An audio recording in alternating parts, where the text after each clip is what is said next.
وہی جو دکھ بھرے موسم کی ویرانی میں سینوں پر دھنک لمحوں کی خوشبو سے مہکتا ہاتھ رکھتا ہے، دلوں کو جوڑتا ہے اور پھر ان میں محبت نام کی سوغات رکھتا ہے۔ ردائے گم رہی جتنی بھی میلی ہو، غموں کی دھوپ پھیلی ہو، اسے کوئی کہیں جس حال میں آواز دیتا ہے وہ سنتا ہے۔ وہ سچ ہے اور ہمیں سچ بولنے کا حکم دیتا ہے، سو اس کو یاد کرتے ہیں، اسی کے نام سے آغاز کرتے ہیں۔ شروع اسی اللہ تعالیٰ کے نام سے جو بڑا مہربان اور نہایت رحم کرنے والا ہے۔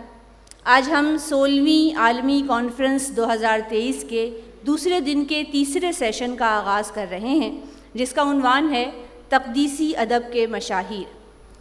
ہم اس سیشن میں آپ سب کو خوش آمدید کہتے ہیں۔ اس سیشن کی صدارت ہمارے بزرگ شاعر جو تقدیسی ادب کے حوالے سے اور اردو ادب میں ایک بہت اہم نام رکھتے ہیں، جناب عزیز احسن صاحب۔ میں گزارش کروں گی، سر شاید ابھی پہنچنے والے ہیں، میں نے سنا ہے کہ راستے میں ہیں، پہنچ گئے ہیں۔ ہمارے شرکاء میں شامل ہیں جناب سید جاوید حسن صاحب، محترم عابد رشید صاحب، جناب داؤد عثمانی صاحب، محمد سہیل شفیق صاحب، شکیل خان صاحب اور آپ کی میزبان صدف تبسم۔ میں اپنے شرکاء سے گزارش کروں گی کہ وہ اسٹیج پر تشریف لے آئیں تاکہ سیشن کا آغاز کیا جا سکے۔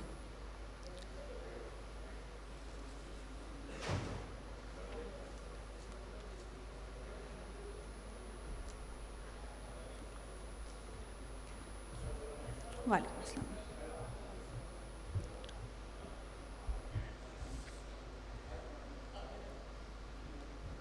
ہماری مجلس کے صدر محترم جناب عزیز احسن صاحب تشریف لے آئے ہیں، میں گزارش کروں گی کہ منصب صدارت پر تشریف رکھیے۔ جناب عزیز احسن صاحب۔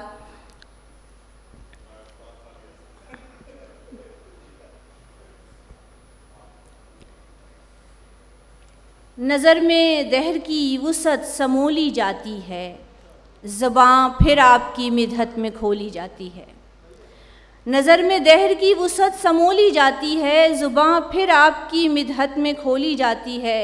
ہرائے جاں میں اترتے نہیں یوں ہی انوار، خلوص پرکھا عقیدت ٹٹولی جاتی ہے۔ دنیا بھر میں جتنے مذاہب ہیں ان کی تفریق سے قطع نظر اس کے مختلف خطوں، تہذیبوں، زمانوں اور مختلف زبانوں میں کی گئی مذہبی شاعری تقدیسی شاعری کے زمرے میں شمار کی جا سکتی ہے۔ خدائے واحد کی تحمید و تقدیس تمام مذاہب میں مختلف پیرایوں میں فن اور اظہار فن کا ذریعہ بنتی رہتی ہے، لیکن مذہب اسلام وہ مذہب ہے جس کے ماننے والوں کے لیے پہلا عقیدہ لا الہ الا اللہ اور اس کے ساتھ محمد رسول اللہ صلی اللہ علیہ وآلہ وسلم کا تسلیم کرنا عقیدے کا بنیادی جز ہے۔ یہی وجہ ہے کہ تقدیسی شاعری کے شخصی رنگ بالخصوص ہمارے پیارے نبی صلی اللہ علیہ وآلہ وسلم کی ذات سے نمو پاتے ہیں، اور صنف نعت ہمارے تقدیسی ادب میں ایک خوبصورت شعری روایت رکھتی ہے۔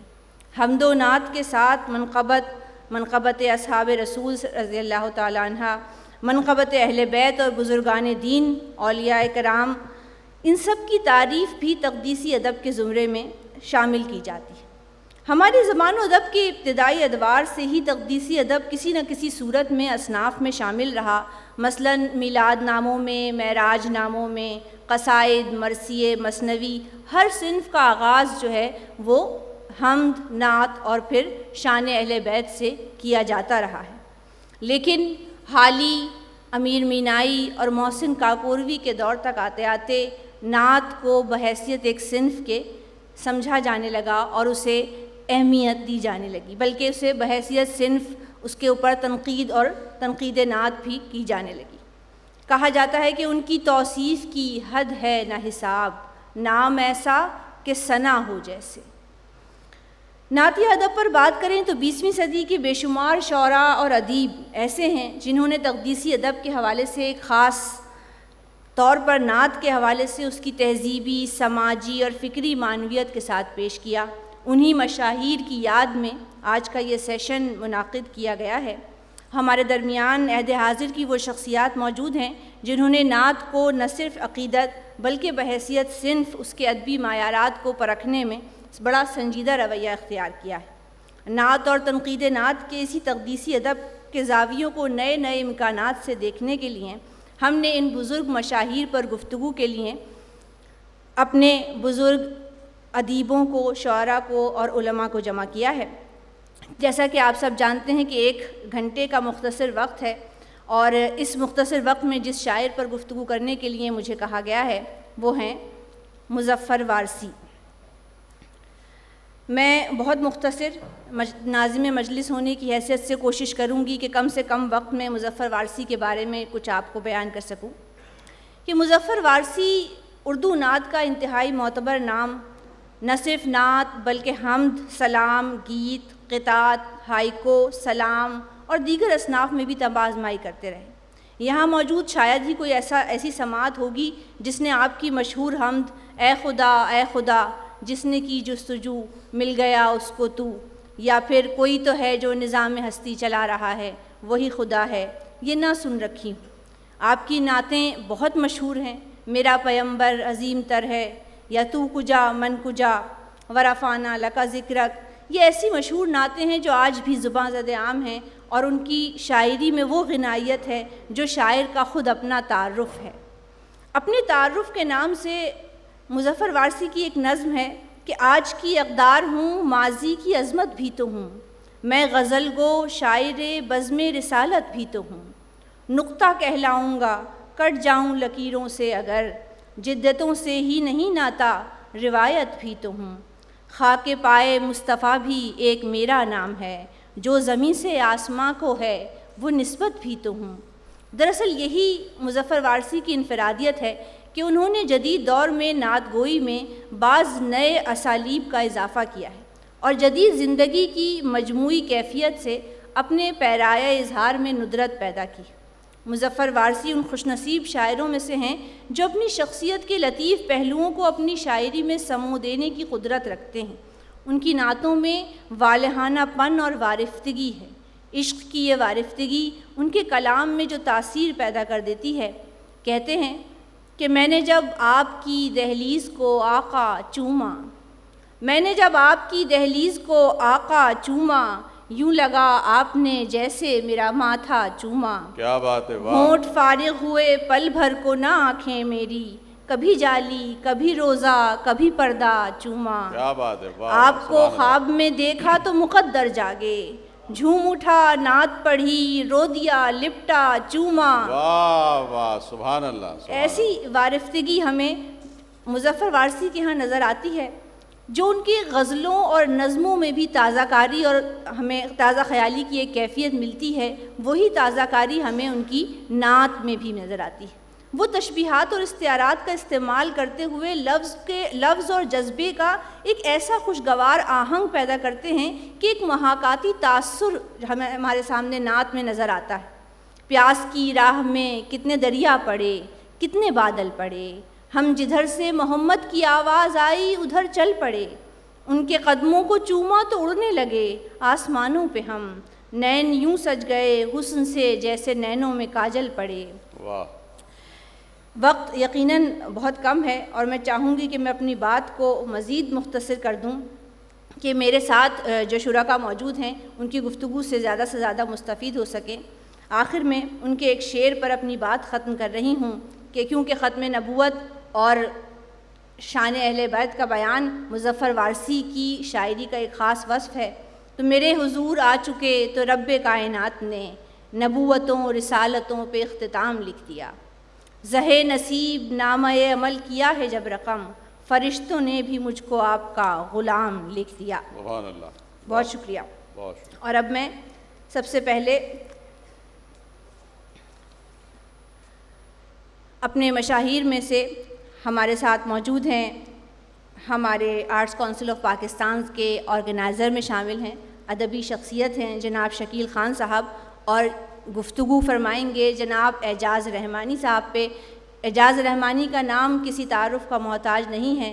ان کی نعت کے 2 شعر سے آغاز کرتے ہیں کہ ہر طرف تیرگی تھی نہ تھی روشنی، آپ آئے تو سب کو ملی روشنی، اسوہ مصطفیٰ کی یہ تفسیر ہے، روشنی روشنی روشنی روشنی. جناب شکیل خان صاحب. بہت بہت شکریہ ڈاکٹر صاحبہ آپ کا. اور میں آرٹس کونسل کا شکریہ تو ادا کر نہیں سکتا، اس لیے کہ آرٹس کونسل ہم سارے لوگ اس کا حصہ ہیں اور آپ سب بھی اس کا حصہ ہیں آرٹس کونسل کا.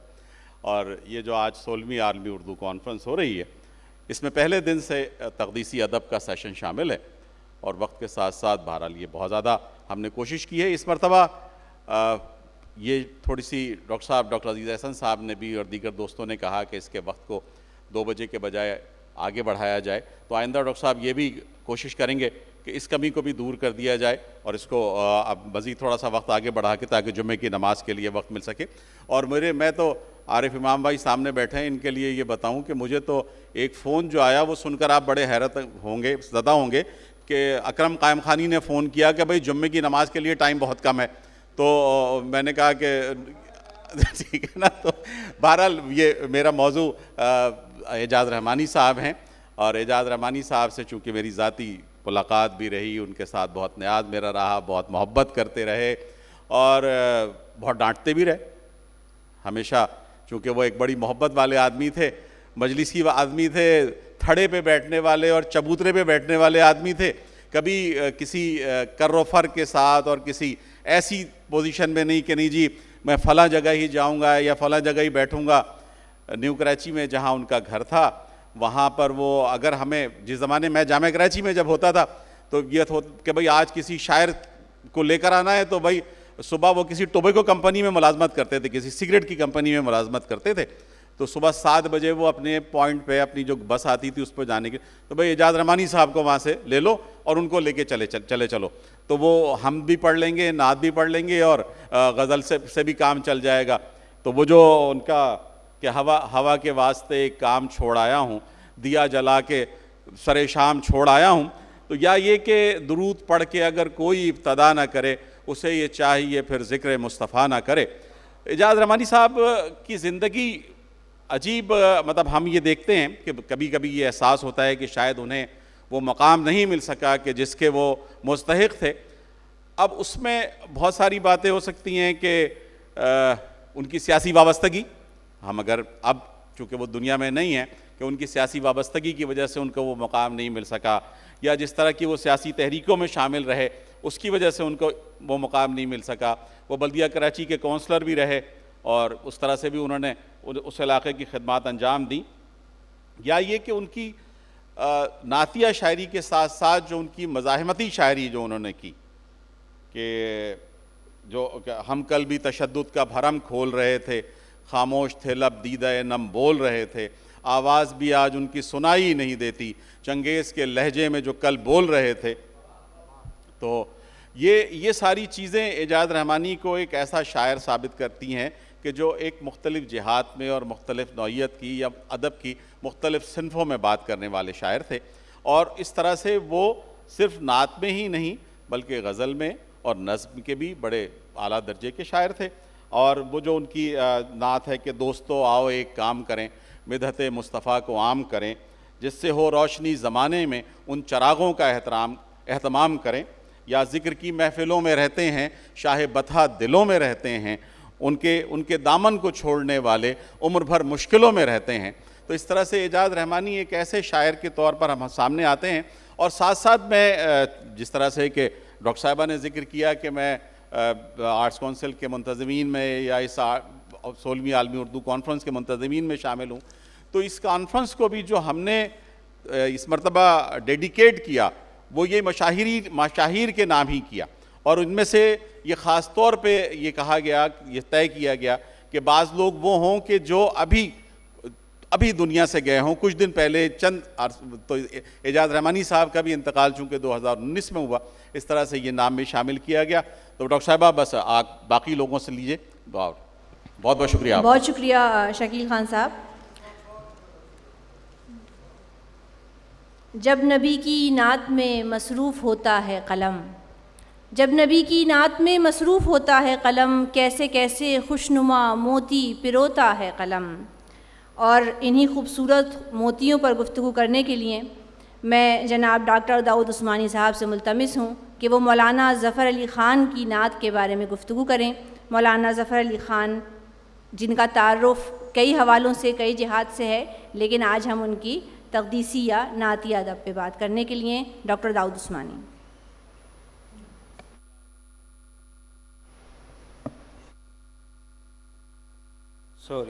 بسم اللہ الرحمن الرحیم، نحمدہ ونصلی علی رسول الکریم، اما بعد۔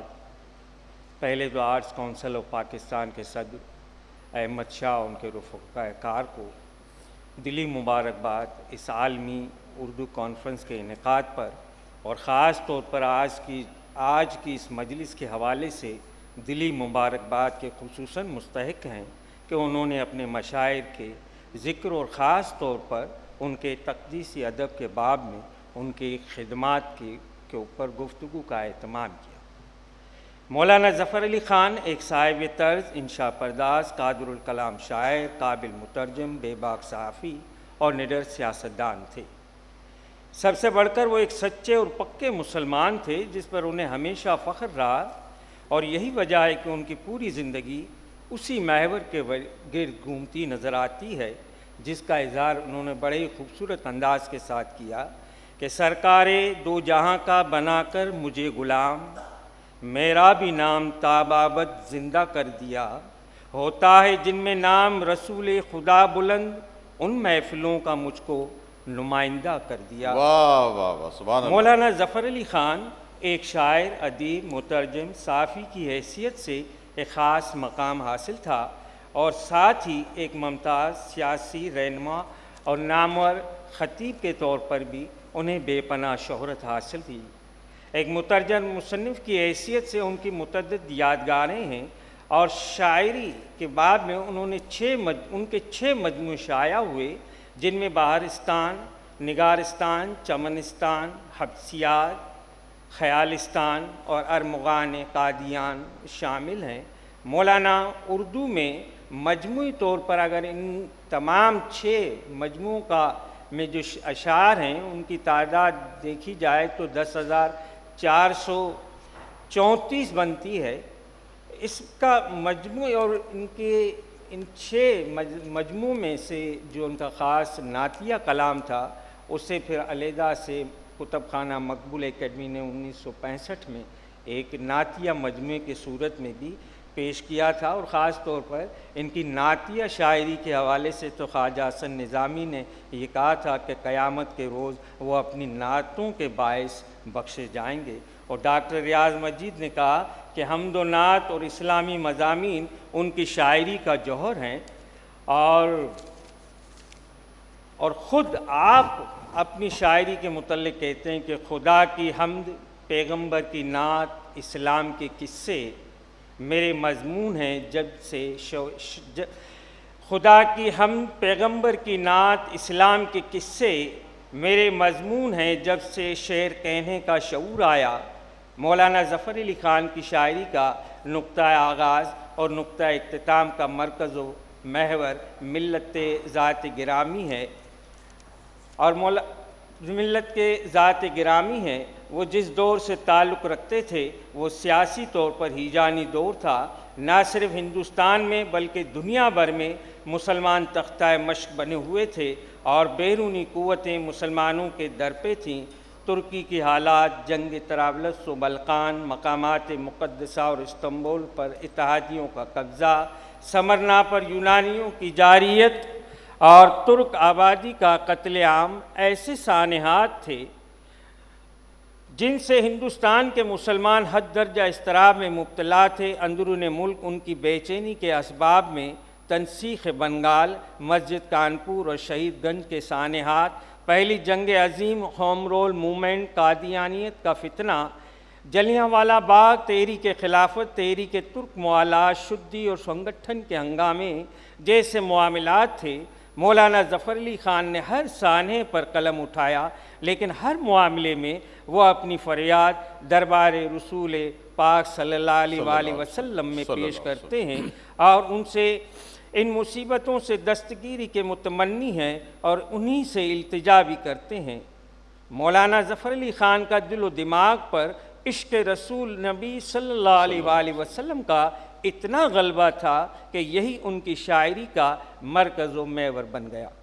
ان کی نعتوں سے قطع نظر ان کی شاعری میں بھی ایسی بہت کم منظومات ہیں جو ذکر رسول صلی اللہ علیہ وآلہ وسلم سے خالی ہوں۔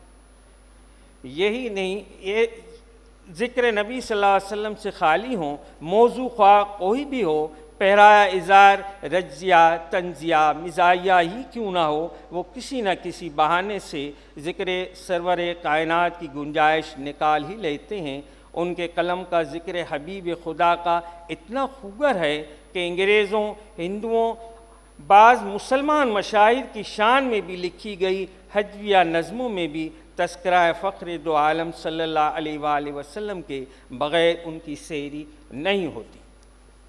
ملت اسلامیہ کو اگر ان کا حوصلہ بڑھانا ہو، طاقتور کے سامنے نبرد آزما ہونا ہو، تب بھی وہ دامن رسول صلی اللہ علیہ وآلہ وسلم تھام کر ان کے حضور اپنا بیان اس طرح سے، اپنی بات اس طرح سے رکھتے ہیں کہ جس کی تمہیں خبر نہیں شان رسول ہی تو ہے، جس نے زمین خشک پر آ کے چلا دیے جہاز، یا گالیاں دیتے تھے کافر آپ دیتے تھے دعا، یہ تھے انداز آیا ہے رحمت کے لطف عام کے۔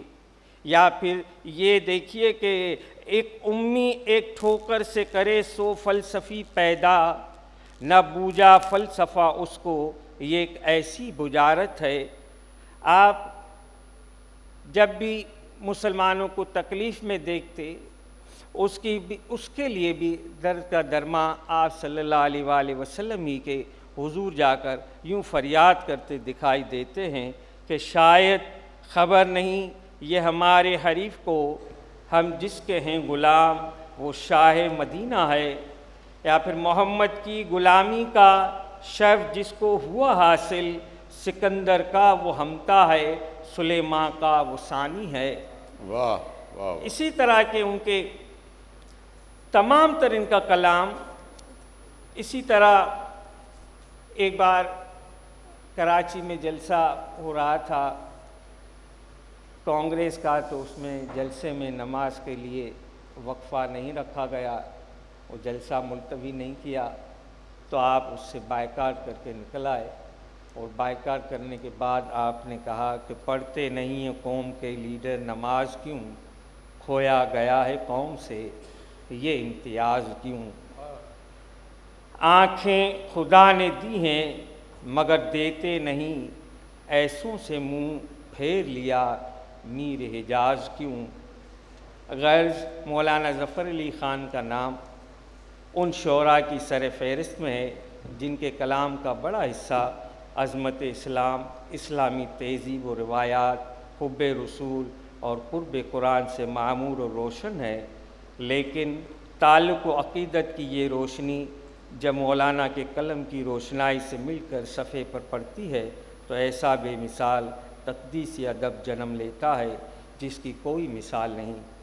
مولانا کے اسی قلم کو خراج تحسین پیش کرتے ہوئے مولانا الطاف حسین حالی صاحب نے کہا تھا، اے دین کے امتحان میں جاں باز، اے نصرت حق میں تیغ عریاں، اے صدق و صفا کے زندہ تصویر، اے شیر دل اے ظفر علی خان، زندہ ہے وہ ملک اور ملت ہوں زندہ جس میں ایسے انسان۔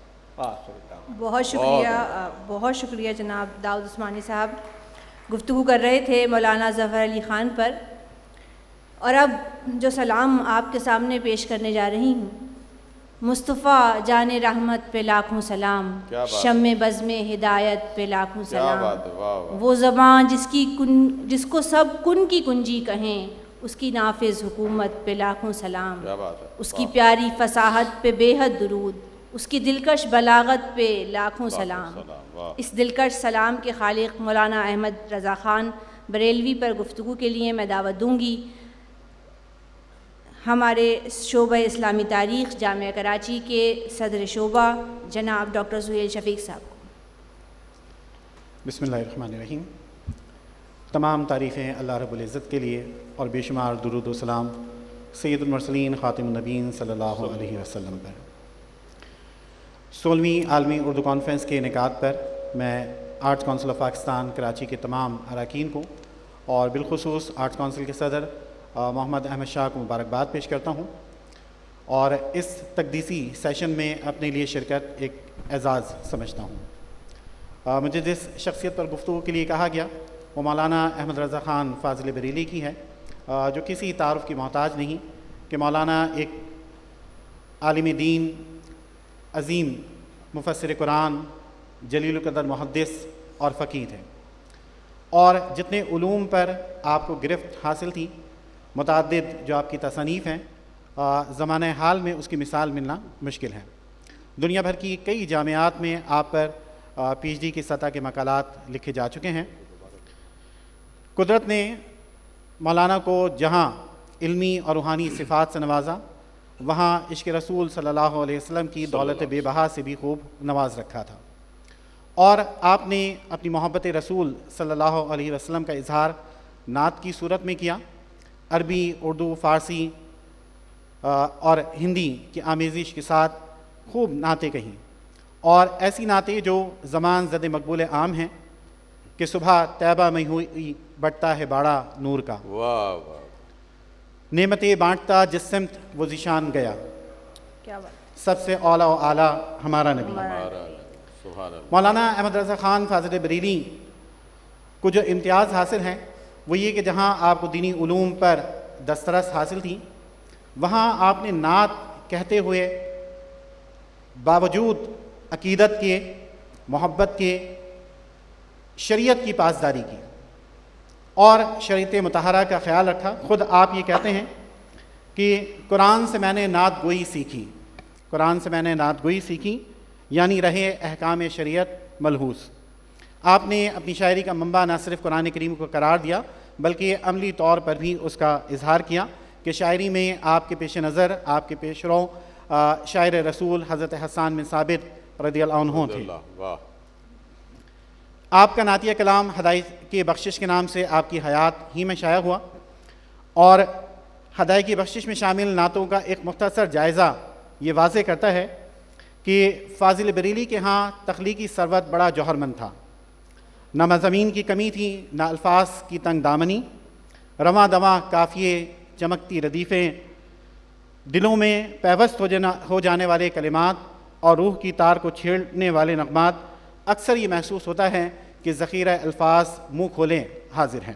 واہ، نعتیہ کلاموں کی مقبولیت کے حوالے سے جو پذیرائی مولانا احمد رضا خان فاضل بریلی کو حاصل ہوئی وہ بہت کم شعراء کو حاصل ہوئی ہے۔ ابھی ذکر ہوا مصطفیٰ جان رحمت پہ لاکھوں سلام، تو یہ سلام نہ صرف اردو جہاں جہاں پڑھی جاتی ہے، سمجھی جاتی ہے، بلکہ عرب و عجم میں یہ سلام پڑھا جاتا ہے اور والہانہ طور پر پڑھا جاتا ہے۔ اور یہ صرف سلام ہی نہیں بلکہ اس میں حضور اقدس صلی اللہ علیہ وسلم کے جسم اطہر کی ایک ایک عضو مبارک کا ذکر کیا گیا ہے، اور ایک ایک عضو کی عظمت و رفت کا والہانہ تذکرہ، یعنی سراپا نگاری مکمل جو ہے وہ اس سلام میں ہمیں ملتی ہے۔ مولانا کی ایک نعت زمین و زماں تمہارے لیے بڑی مشہور نعت ہے، اور یہ بحر وافر سالم میں ہے جو عربی زبان سے مخصوص ہے۔ اردو اور فارسی میں کوئی غزل بمشکل ہی اس بحر میں ملے گی، اور قریب قریب یہ بحر متروک ہے، لیکن مولانا نے نہ صرف یہ کہ اس قریب الفنا اور متروک بحر کو نئی زندگی بخشی، بلکہ اس بحر وافر کی پھتریلی راہ کو ہموار کر کے مخملی بنا دیا۔ اس زمین میں مولانا کی نعت کے چند اشعار سماعت کیجیے۔ زمین و زماں تمہارے لیے، مکین و مکاں تمہارے لیے، چنین و چنا تمہارے لیے، بنے دو جہاں تمہارے لیے، تمہارے لیے، دہن میں زباں تمہارے لیے، بدن میں ہے جان تمہارے لیے، ہم آئے یہاں تمہارے لیے، اٹھیں بھی وہاں تمہارے لیے، تمہاری چمک، تمہاری دمک، تمہاری جھلک، تمہاری مہک، زمین و فلک، سما کو سمک، ہے سکہ نشاں تمہارے لیے، کلیم و نجی، مسیح و صفی، خلیل و رضی، رسول و نبی، عتیق و وسیع، غنی و علی، ثنا کی زباں تمہارے لیے۔ کیا بات، صبا وہ چلے کہ باغ پھلے، وہ پھول کھلے کہ دن ہو بھلے، لوا کے تلے ثنا میں کھلے، رضا کی زباں تمہارے لیے۔ مولانا احمد رضا کے یہاں تشبیہات اور استعارات کا استعمال بھی بڑی خوبصورتی سے ملتا ہے۔ آپ صلی اللہ علیہ وسلم کی چشمان مبارک کے بارے میں یہ شعر سماعت کیجیے۔ سرمگی آنکھیں حریم حق کے وہ مشکی غزال، ہے فضائیں لامکاں تک جن کا رمنا نور کا۔ کہ محبوب خدا صلی اللہ علیہ وسلم کی سرمگی چشمان مبارک کو حریم حق کے مشکی غزال کہنا کیسی نادر تشبیہ اور فضائے لامکاں تک ان کے چوکڑیاں بھرنے کا بیان ما زاغ البصر وما طغی کی کیسی حسین اور نورانی تفسیر ہے۔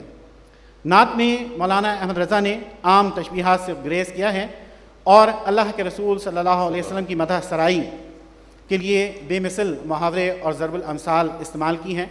ایک مشہور ضرب المثل ہے، جان ہے تو جہان ہے۔ اس کا استعمال نعت میں دیکھیے۔ مولانا احمد رضا کہتے ہیں، وہ جو نہ تھے تو کچھ نہ تھا، وہ جو نہ ہو تو کچھ نہ ہو، وہ جو نہ تھے تو کچھ نہ تھا، وہ جو نہ ہو تو کچھ نہ ہو، جان ہے وہ جہان کی، جان ہے تو جہان ہے۔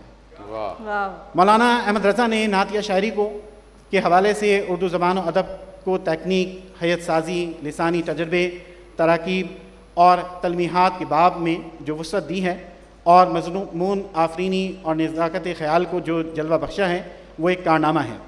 مولانا کا ایک کمال یہ بھی ہے کہ ایسے الفاظ کو جو سننے میں زیادہ مترنم اور رواں معلوم نہیں ہوتے، مولانا نے اپنی شعری اور لسانی تجربے سے انہیں نغمگی کا حامل بنا دیا ہے۔ مثال کے طور پر لفظ بھووں کا استعمال، اور وہ بھی سراپائے رسول اکرم صلی اللہ علیہ وسلم میں، یقیناً یہ مولانا کے غیر معمولی لسانی تجربے اور تخلیقی تحرک کی دلیل ہے۔ کہتے ہیں، جن کے سجدے کو محراب کعبہ جھکی، سبحان اللہ، جن کے سجدے کو محراب کعبہ جھکی، ان بھووں کی لطافت پہ لاکھوں سلام۔ سبحان اللہ، بہت عمدہ۔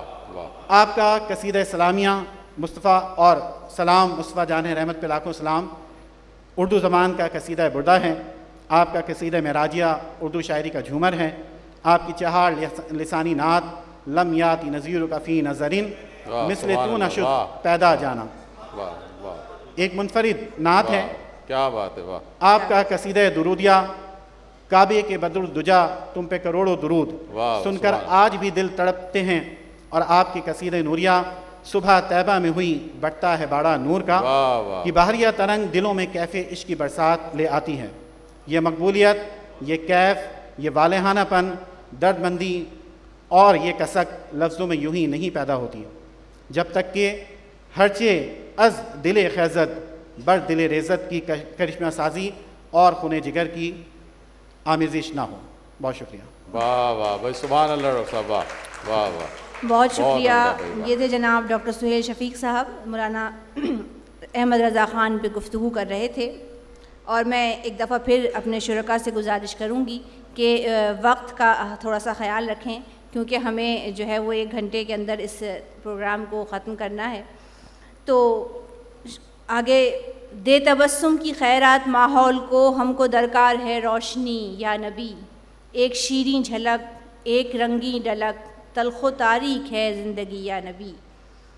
یہ خوبصورت کلام حفیظ تائب سے لیا گیا ہے، اور حفیظ تائب کا نام اردو نعت میں ایک ایسا مشہور نام ہے جس پہ گفتگو کرنے کے لیے میں ملتمس ہوں جناب عابد رشید صاحب سے۔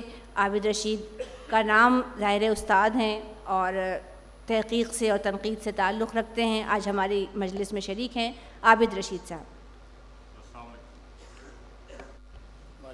السلام علیکم۔ میں عالمی اردو کانفرنس کے منتظمین کا بہت شکر گزار ہوں کہ نمبر 1 تو انہوں نے اس خوبصورت محفل کو سجایا جہاں پر نعتیہ شاعری کے بارے میں گفتگو ہو رہی ہے، ان کے لکھنے والوں کے بارے میں گفتگو ہو رہی ہے، اور دوسرا میں شکر گزار یوں بھی ہوں کہ ایک ایسے شخص کو جس سے یہاں کے لوگ ناشناسا ہیں، آج سے یہاں سے ہزاروں میل دور شکاگو میں ہم نعت کی شمع جلائے ہوئے ہیں، اور تقریباً 2 دہائیوں سے یہ علم بلند کیے ہوئے ہیں، اور ہماری پوری کوشش ہے کہ اس سرزمین پہ حضور کا نام بار بار بلند ہوتا رہے اور وہ ان کا ذکر نام گرامی جگمگاتا رہے۔ تو یہ اسی مدحت کا کرم ہے کہ آج میں آپ کے سامنے بیٹھا ہوں، تو میں حضور کا اور کا بہت ممنون ہوں کہ ان کی محبت نے مجھے یہاں پہنچایا۔ تو جہاں تک حفیظ طائب صاحب کا تعلق ہے، تو ایک خوبصورت شعر سے میں اپنی گفتگو کا آغاز کروں گا. خوشبو ہے دو عالم میں تیری اے گلے چیدہ، کس منہ سے بیاں ہوں تیرے اوصاف حمیدہ. واہ واہ واہ سبحان جب یہ شعر پڑھتا ہوں تو یوں لگتا ہے کہ حضور اطہر کی بھینی بھینی خوشبو نے میرے پورے بدن کو اپنی لپیٹ میں لے لیا ہو. اتنا خوبصورت سا شعر ہے. واہ واہ واہ. تو یہ بہت خوبصورت اشعار کے خالق حفیظ طیب صاحب، ان کا شمار پاکستان میں نعت گوئی کو فروغ دینے والے بلکہ بانی شعراء میں شمار ہوتا ہے. آپ نعت کے اعلیٰ پائے کے محقق، تنقید نگار اور بہت بلند پائے کے شاعر ہیں.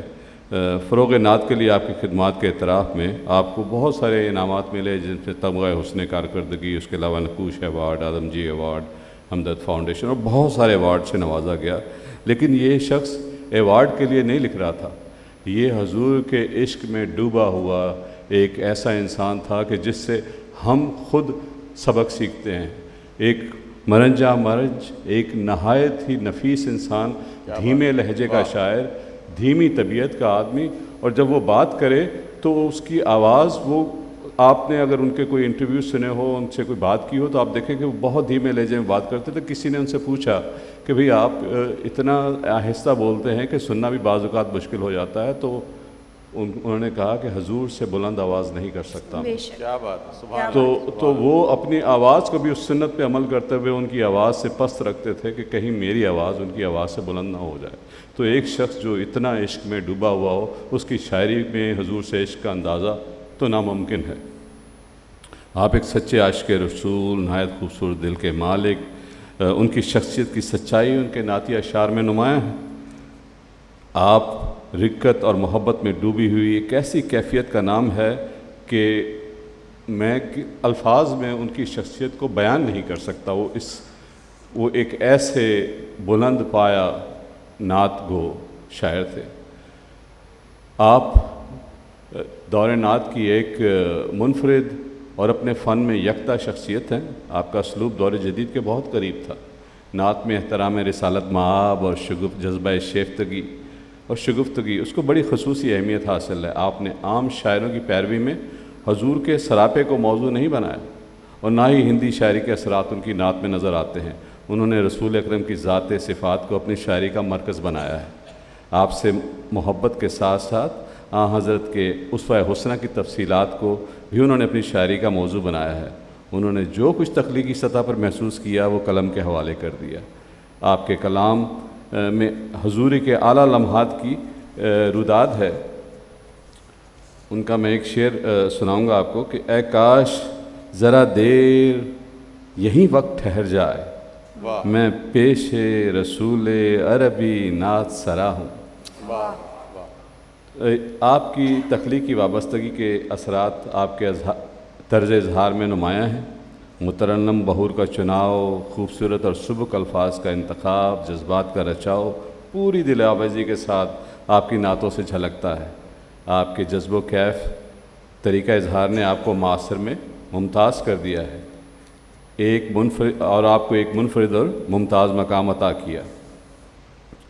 سرے دشت زیست برس گیا جو صحاب رحمت مصطفیٰ، نہ خرد کی بے ثمری رہی، نہ جنوں کی تشنہ لبی رہی. کیا بات ہے سبحان اللہ. آپ کی زبان و بیان میں کمال درجے کی شگفتگی اور شائستگی پائی جاتی ہے. وہ متانت جو نعت کا بنیادی جزو ہے آپ کے کلام کا خاصہ ہے.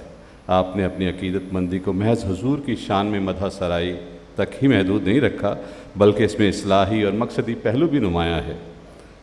دے تبسم کی خیرات ماحول کو، ہم کو درکار ہے روشنی یا نبی. واہ سبحان اللہ. بہت شکریہ جناب، میں بہت مشکور ہوں سر آپ کی.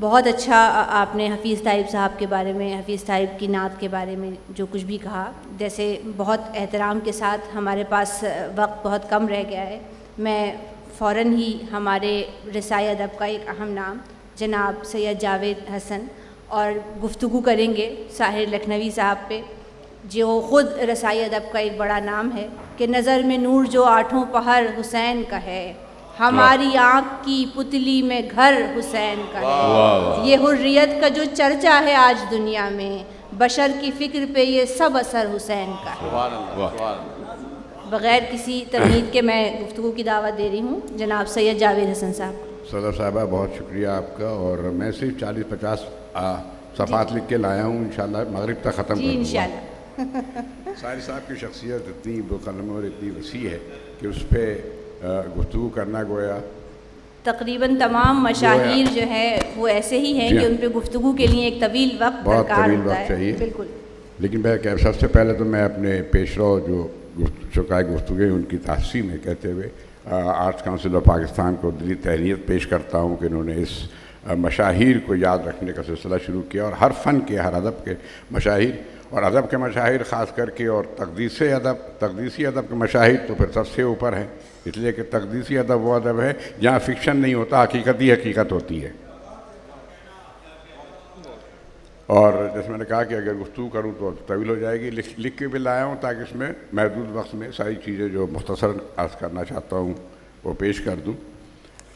تقدیر ادب کے حوالے سے ساحر لکھنوی صاحب کا ذکر کچھ یوں کرتے ہیں کہ لکھنؤ کی تہذیب میں شور بور، طبیعت میں بلا کی قوت و زور، بلا خوف تردید عہد حاضر کے لا شریک لہو قصیدہ نگار، اور اس فن میں عزیز و صفی کے ہم رتبہ و ہم آثار. کیا بات ہے بھائی، واہ واہ جاوید بھائی واہ. مرثیہ گویان خاندان اجتہاد کی آخری یادگار، رسا میں غضب کے جواہر رقم و مرصع نگار، شعرائے قدیم کی اعلیٰ شعری روایات کے پاسدار، واہ. زہد و تقوی میں اسلاف کے کردار کے امانت دار، سراپا خلق و انکسار، جن کے سحر میں ہم سب ہیں گرفتار. واہ واہ. یعنی حضرت ساحر لکھنوی بلند مرتبہ و عالی وقار. واہ واہ. نام ساحر لکھنوی سید قائم مہدی نقوی ساحر تخلص، ولادت 1931 کراچی اور وفات بھی 2019 کراچی میں ہی. نصابی طور پہ تعلیم MA LLB DIL تھے، ایک معروف ادارے کے سربراہ رہے ہیں. اس کے ساتھ ان کے ماشاءاللہ 4 بیٹیاں اور 1 صاحبزادے ہیں. ہمارے سید مہدی نقوی اور دانش صاحب جو یہاں موجود ہیں اور جو اپنے قابل فخر والد کے کاموں کو آگے بڑھا رہے ہیں. خون میں، شاعری تو خون میں ہے. ابھی تک میں نے آخری تاجدار کہا تھا، لیکن ہو سکتا ہے کہ کسی دن یہ مرثیہ لے کر نمودار ہو جائیں دانش صاحب. جناب ساحر لکھنوی ایک معروف مذہبی و علمی خاندان اجتہاد کی ایک شاخ ثمربار تھے. لکھنوی نوابین کا خاندان تھا، لیکن یہ وہ نوابین نہیں تھے جو لہو و لعب میں وقت اور دولت صرف کرتے تھے، بلکہ ادبی اور مذہبی کاموں میں اپنا سرمایہ لگاتے تھے. ساحر صاحب نے تقریباً سبھی اصناف سخن میں طبع آزمائی کی. رباعی، قطعات، تہنیتی اور تعزیتی نظمیں، تاریخ گوئی، نوحے، سلام، قصیدے اور مرثیے لکھے. ابتدا میں غزلیں بھی کہیں، مگر پھر قصیدے اور مرثیے کی طرف زیادہ توجہ دی. بقول خود ان کے آئے ہم سوئے غزل توفیق مدحت مل گئی. آئے ہم سوئے غزل توفیق مدحت مل گئی، آگ لینے آئے گویا اور نبوت مل گئی. واہ واہ واہ بھائی، واہ واہ واہ واہ بھائی. اسی طرح نثر نگاری میں بھی ساحر صاحب کا ایک خاص مقام ہے، ان کا ایک خاص طرز و سلیقہ ہے. ایک ماہر علم العروض کے ماہر تھے. دامن وقت میں گنجائش نہیں ہے، ورنہ ساحر صاحب کی قصیدہ نگاری، مرثیہ نگاری اور تاریخ گوئی پر تفصیلی گفتگو کی جا سکتی ہے. یہاں بہت اختصار سے اس کا ذکر کرتے ہوئے آگے بڑھتے ہیں کہ جہاں تک قصیدہ نگاری کا تعلق ہے، آپ صاحبان واقف ہیں کہ اب قصیدہ کو بہت کم رہ گئے ہیں، اس لیے کہ نہ اگلے وقتوں کے شاہان رہے نہ نوابین، سو نہ انعام و اکرام، داد و دہیش کی امید بھی نہیں رہی. اب اگر قصیدے لکھے جا رہے ہیں تو صرف ائمہ طاہرین یا اولیاء کرام کے اصول ثواب کی خاطر. اگر کوئی شخص قصیدہ کہنا بھی چاہے تو ہمارے افتخار عارف صاحب گریز کرتے ہیں اور کرواتے ہیں. کہتے ہیں کہ روز ایک تازہ قصیدہ نئی تشبیب کے ساتھ، روز ایک تازہ قصیدہ نئی تشبیب کے ساتھ، رزق برحق ہے یہ خدمت نہیں ہوگی ہم سے. بات ہو رہی تھی ساحر صاحب کی، ان کی قصیدہ نگاری کی. آپ صاحبان واقف ہیں قصیدہ ایک مشکل صنف ہے، خصوصاً اس کی تشبیب میں شوکت الفاظ، تخیل کی بلندی، مضمون آفرینی، تشبیہات اور استعارات کے ساتھ ساتھ جدید الفاظ میں لکھنا اس کے مزاج کا تقاضا ہے۔ ہمارے بزرگ تو ایرانی قصیدہ گویوں میں سے 4 کو مانتے تھے: انوری، خاقانی، عرفی اور قاری۔ اردو میں منیر، سودا، ذوق، غالب، صفی اور عزیز اور میسر قابل ذکر ہیں۔ اس کے بعد اگر قصیدہ نویسی میں کسی نے حق ادا کیا ہے تو وہ ہمارے ساحر لکھنوی صاحب ہیں۔ واہ، ساحر صاحب کے قصیدے عموماً 50-60 اشعار سے لے کر 150 اشعار تک ہوتے ہیں۔ ان کا رنگ سخن قدیم مگر موضوعات جدید ہوتے ہیں۔ انہوں نے اساتذہ کے مضامین کو دہرایا نہیں بلکہ اپنی ذاتی ذہنی اختراع اور فکر انگیزی سے نئے نئے مضامین تراشے ہیں۔ یوں تو قصیدے کے لیے واقف آپ حضرات کے کم سے کم 5 اشعار کی قید ہے، لیکن بعض حضرات نے 3 اشعار پر بھی قصیدے کا اطلاق کیا ہے، اور ہمارے ساحر لکھنوی صاحب واحد آدمی ہیں جنہوں نے 3 شعروں کا 2 قصیدے کہے ہیں، اس لیے کہ اس میں آپ کو تشبیب بھی ڈالنی ہوتی ہے، مدح بھی اور دعا بھی۔ اس 3 شعروں میں انہوں نے پورا قصیدہ مکمل کیا ہے۔ کیا کہنے بھائی، کیا کہنے، بہت اچھے سر۔ جیسا کہ قراض کیا کہ اپنی تشبیب میں ساحر صاحب نے جدید موضوعات اور حالات حاضرہ کو بھی مد نظر رکھتے ہیں، چنانچہ ان کا قصیدہ شہر عاشوق کی تشبیب کراچی کے خونی واقعات سے جو 1994 متعلق ہے، چند اشعار دیکھیں ان کے کہ عجب دکھائی ہے اب کے بہار نے تاثیر، عجب دکھائی ہے اب کے بہار نے تاثیر، ہوئے ہیں ہوش و خرد وحشت و جنو کے اسیر، بڑھی ہوئی ہے مزاجوں میں اس قدر حدت کہ جیسے آگ سے اٹھا ہو آدمی کا خمیر، یہ ڈر ہے لکھوں جو شعلہ مزاجی انسان، ورق میں آگ لگا دے نہ گرمی تحریر، کیا کہنے، ورق میں آگ لگا دے نہ گرمی تحریر، ہے شاہدان چمن کا مزاج یوں برہم، نظر ہے تیر تو ابرو کھچی کمان کے تیر۔ واہ، ایک اور ہے، اس کو میں چھوڑتا ہوں، آگے بڑھتا ہوں۔ ساحر صاحب کے قصیدوں کے 2 مجموعے صحیفہ مدحت اور مصحف مدحت شائع ہو چکے ہیں۔ ساحر صاحب کی مرثیہ نگاری بھی ایک طویل مقالے کی محتاج ہے۔ مختصر یہ عرض کر دوں، ان کے مرثیوں میں قدیم و جدید رنگ کا خوبصورت امتزاج ہے۔ انہوں نے مرثیے میں حمد و نعت بھی بہت خوبی سے نظم کیا ہے۔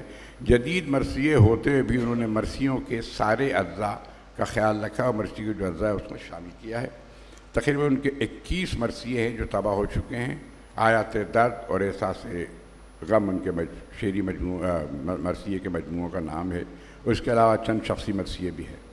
اگر اجازت ہو تو ایک حمد کا بند ساحر صاحب کا مرثیے کے حوالے سے ہے کہ خدا کی حمد ہے سرمایہ کتاب سخن، خدا کی حمد ہے سرمایہ خدا کتاب سخن، یہی ہے مطلع دیوان انتخاب سخن، یہ حرف وہ ہے زباں جس سے کامیاب سخن، اس ایک حرف سے کھلتے ہیں لاکھ باب سخن، ایک لفظ سے کھلتے ہیں لاکھ باب سخن، وہ جس کے لب پہ یہ حرف جلیل ہوتا ہے، وہ شخص ہم سخن جبرائیل ہوتا ہے۔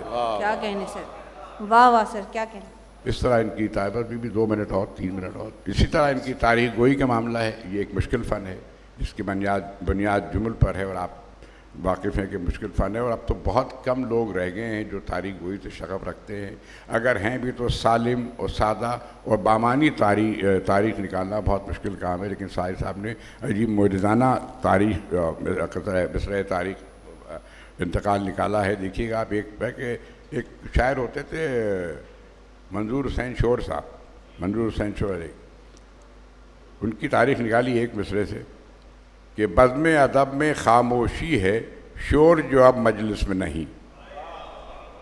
اسی طرح شمر حسن آبادی کی مصرع تاریخ یوں کہی کہ یہ لحد ہے یا ثمر باغ جنا کا ایک جواب۔ سید علیہ صاحب کے لیے تو کیا اچھی مصرع نکالا تھا کہ سید علیہ رضا بہشت میں ہے، 1978۔ تاریخ گوئی پر ان کی کتاب فن تاریخ گوئی کا تنقیدی جائزہ ایک بڑی پرمغز اور مفید کتاب ہے، اور تاریخ گوئی سے شوق رکھنے والوں کے لیے بہت کارآمد ہے۔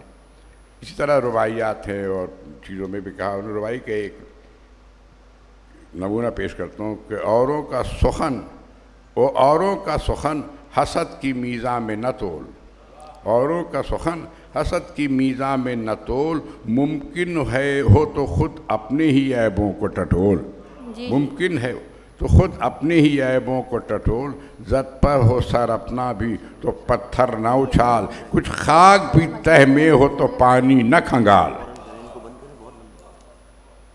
اسی طرح نثر نویسی اور تحقیقی صلاحیتوں کا ذکر کریں تو ان کی تصنیف خانوادہ اجتہاد کے مرثیہ گو، ماہر سے ساحر تک، رسائی ادب کے لیے ان کا ایک نادر اور درخشاں صحیفہ ہے۔ اس پر رائے دیتے ہوئے معروف محقق و ادیب پروفیسر اکبر حیدری کشمیری نے لکھا کہ اگر حضرت ساحر کا یہ تحقیقی مقالہ کسی بھی یونیورسٹی کے شعبے اردو میں سب سے اعلیٰ ڈگری ڈیلٹ کے لیے پیش کیا جاتا تو فخر سے اس شعبے کا سر بلند ہو جاتا اور ایسے مایاناز اسکالر کو ایوارڈ سے نوازا جاتا۔ بہت شکریہ ایسا سر، کچھ نہیں ہوا سر بہت شکریہ سر آپ بہت کا۔ دراصل وقت تقریباً اختتام کی طرف ہے۔ اب میں گزارش کروں گی کہ ہمارے مجلس کے صدر جناب محترم عزیز احسن صاحب جو خود نعت اور تنقید نعت کے حوالے سے ایک حوالہ ہیں، اور حنیف اسدی پر آپ گفتگو کریں گے اور اس کے ساتھ ہی ہمارے پروگرام کے حوالے سے اپنی رائے کا بھی اظہار کریں گے۔ کوئی ان کے بعد نبی ہوا نہیں، ان کے بعد کوئی نہیں، کہ خدا نے خود بھی تو کہہ دیا نہیں ان کے بعد کوئی نہیں۔ حنیف اسدی پہ گفتگو کریں گے ہماری مجلس کے صدر جناب محترم عزیز احسن صاحب۔ السلام علیکم ورحمۃ اللہ وبرکاتہ۔ اس بات کی تو بڑی خوشی ہوتی ہے کہ ماشاءاللہ تقدیسی حوالے سے جو آپ کے ہاں نشستیں ہو رہی ہیں وہ بہت ہی کارآمد ہیں، لیکن وقت کی کمی کا احساس بہت زیادہ ہوتا ہے، جبکہ نبی اکرم صلی اللہ علیہ وسلم کے حوالے سے بات کرتے ہوئے مجھے ایسا لگتا ہے کہ کم لگے فرصت حیات عزیز جب کبھی ان کا ذکر چل جائے، تو وہ کم ہوتا ہے بہت زیادہ وقت۔ لیکن بہرحال اب ظاہر ہے کہ آپ کی بھی اپنی محدودات ہیں، ہماری بھی ہیں۔ دل تو یہ چاہتا ہے کہ آپ کے سامنے دل کھول کے رکھ دیں اور 2-4 گھنٹے کم از کم آپ سے آرام سے گفتگو کر لیں، لیکن 2-4 گھنٹے کیا، یہاں تو 2-4 منٹ گفتگو کرنا مشکل ہو جاتا ہے۔ تو میں نے حنیف اسدی صاحب کے لیے، مجھے شکیل صاحب نے حکم دیا تھا کہ 7-8 منٹ کا مقالہ آپ لکھ لیجئے۔ ہو سکتا ہے میں نے 8 منٹ یا 9 منٹ کا لکھ لیا ہو، بہرحال یہ کہ آپ برداشت کر لیجئے گا۔ حنیف اسدی ادب شناس نعت نگار۔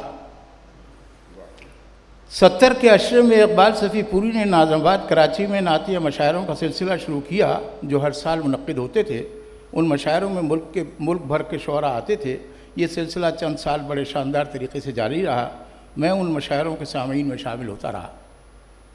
ایک شب مشاعرہ اپنے عروج پر تھا اور رات بھیگ چلی تھی، تو ایک شاعر جن کی داڑھی سنت کے مطابق اور زلفیں لمبی تھیں مائک پر تشریف لائے اور تحت اللفظ کلام پڑھنا شروع کیا۔ شرح ام الکتاب، راستی کے نصاب، کسب کے سدباب، دفتر اکتساب، سارے نبیوں کے خواب، آپ اپنا جواب، رحمت بے حساب، اے در مستجاب، اے رسالت معاب، تم پہ لاکھوں سلام۔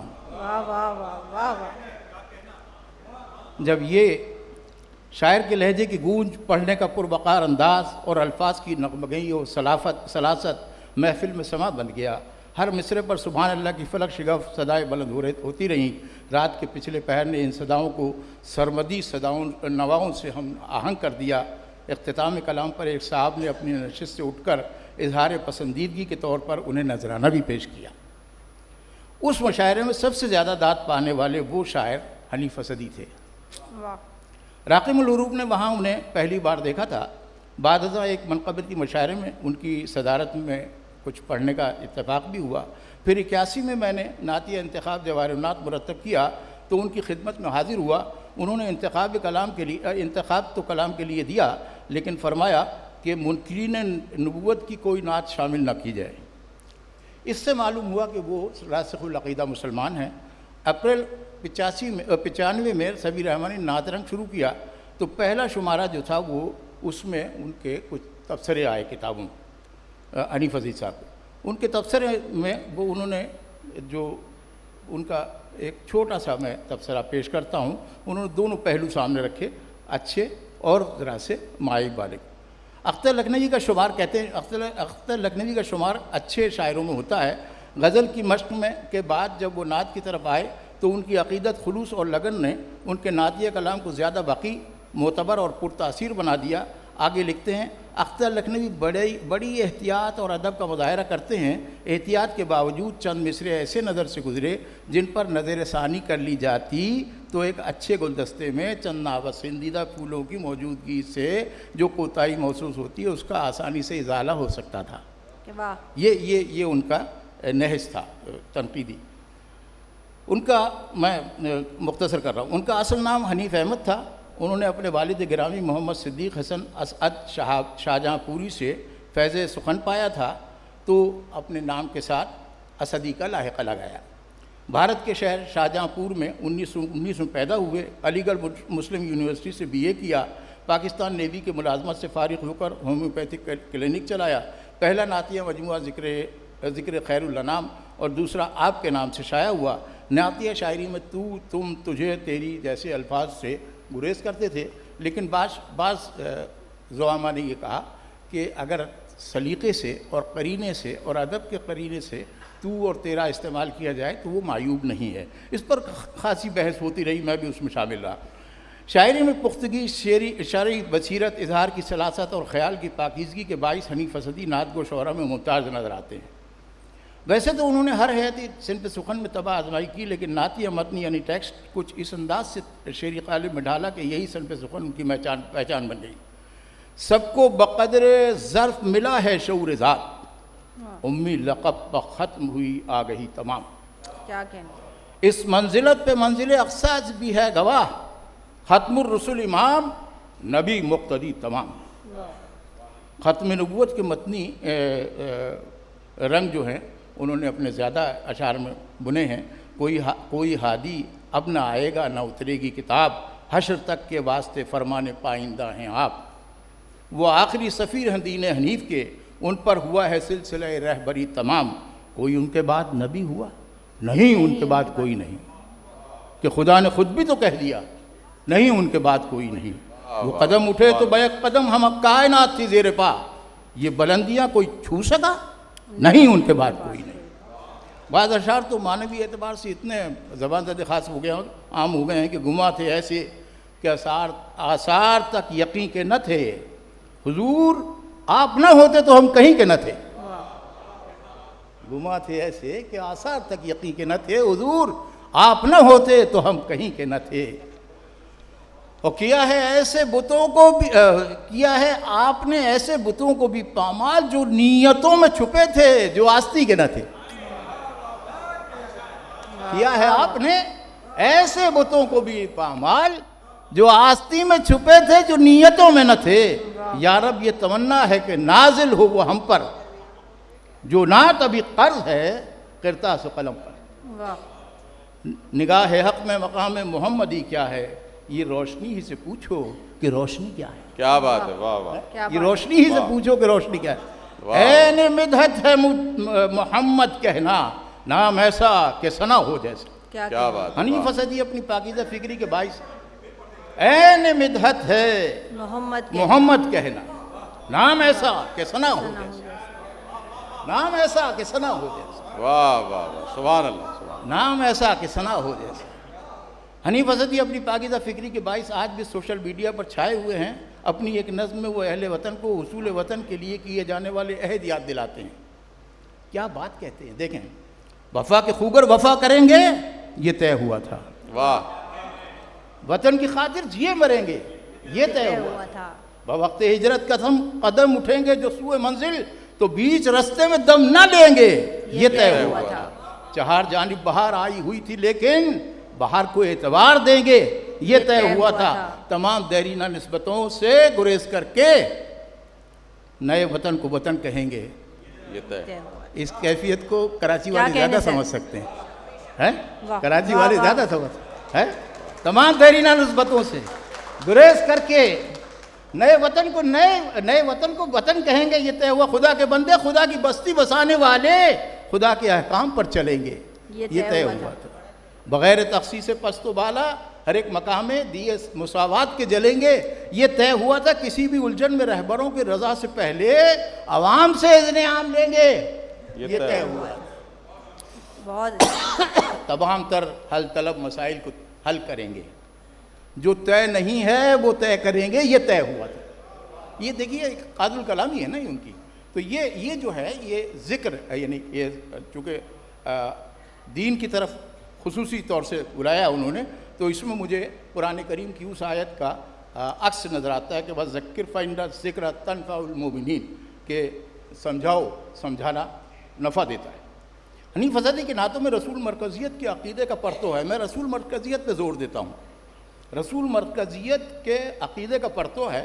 وہ کہتے ہیں کہ کسے شعور تمدن تھا آپ سے پہلے. واہ. کسے شعور تمدن تھا آپ سے پہلے, نہ زندگی کی خبر تھی کہ زندگی کیا ہے. واہ. خدا گواہ, خدا کی کتاب کی صورت حیات پاک نمونہ ہے زندگی کے لیے. کیا بات ہے. واہ. شریعت ضابطہ ان کے عمل کا, طریقت رابطہ سینہ بسینہ. کیا کہنے سر. واہ. پتہ خدا کا خدا کے نبی سے ملتا ہے. یہ راستہ بھی انہی کی گلی سے ملتا ہے. بہت اچھے سر, بہت اچھے.